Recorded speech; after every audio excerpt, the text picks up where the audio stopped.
এই বাহিনীগুলোকে দুর্ভাগ্যজনকভাবে রাজনৈতিক বিএনপি সহ বিরোধী দলের নেতা কর্মীদেরকে দমন করবার জন্য, হয়রানি করবার জন্য, মিথ্যা মামলা দেবার জন্য, কখনো হত্যা, কখনো গুম করার জন্য এই বাহিনীগুলোকে নানাভাবে প্রত্যক্ষ পরোক্ষভাবে ব্যবহার করা হয়েছে।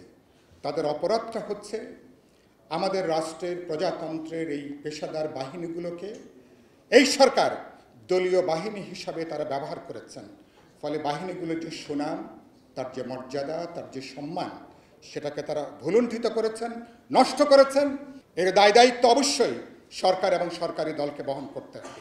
বেনজির বাইরে তিনি গেছেন, সরকারি দলের সাধারণ সম্পাদক উত্তর দিতে পারলেন না। তিনি জানেন না যে তিনি কোথায় তিনি আছেন। 4 তারিখে না 5 তারিখে তিনি দেশ ছেড়েছেন। আর পরশু দিনে সরকারি দলের তিনি একজন মন্ত্রী, তিনি সরকারি দলের আনুষ্ঠানিক মুখপাত্র, তিনি বলছেন তিনি জানেন না। তাহলে ওই চেয়ারে আছেন কেন?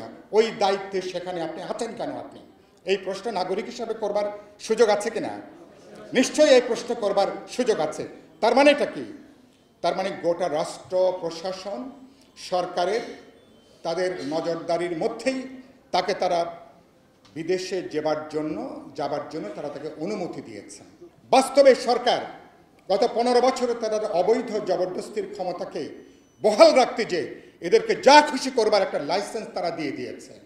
সেজন্য এরা সরকার, তার যেহেতু রাজনৈতিক জোর নাই, ক্ষমতা থাকার নৈতিক কোনো জোর নাই, এবং এরা মনে করে এই সমস্ত বাহিনীগুলো, আমলারা মনে করে তারাই সরকারকে ক্ষমতায় রেখেছে। কি দুর্ভাগ্যজনক! এরকম একটা মর্মান্তিক নৃশংস মৃত্যু, 80 টুকরা লাশ, গণমাধ্যম ছবি দিচ্ছে, পুকুরে জাল ফেলা হচ্ছে, তার হাড্ডির টুকরা পাওয়া যায় কিনা।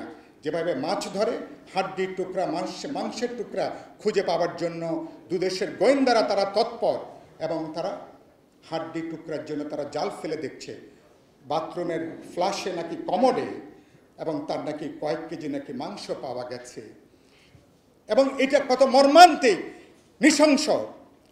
এর দায়িত্বকার এরকম শত শত এমপিরা সরকারের উপর থেকে নিচ পর্যন্ত তারাই এখন দেশ চালাচ্ছে। ফলে দেশ যে কতখানি অনিরাপদ, কতখানি ঝুঁকির মধ্যে, বিপদের মধ্যে, কেবল এই ঘটনাগুলো সেটাকে প্রমাণ করে। দ্রব্যমূল্য নিয়ন্ত্রণ করবেন, বাজার এখন পুরোপুরি লাগাম ছাড়া, এখন দায়িত্ব নেবার জন্য কেউ নাই। যদি না পারেন, মানুষের কাছে করজোড়ে ক্ষমা প্রার্থনা করে অনতিবিলম্বে বলুন আপনারা দেশ চালাতে পারছেন না।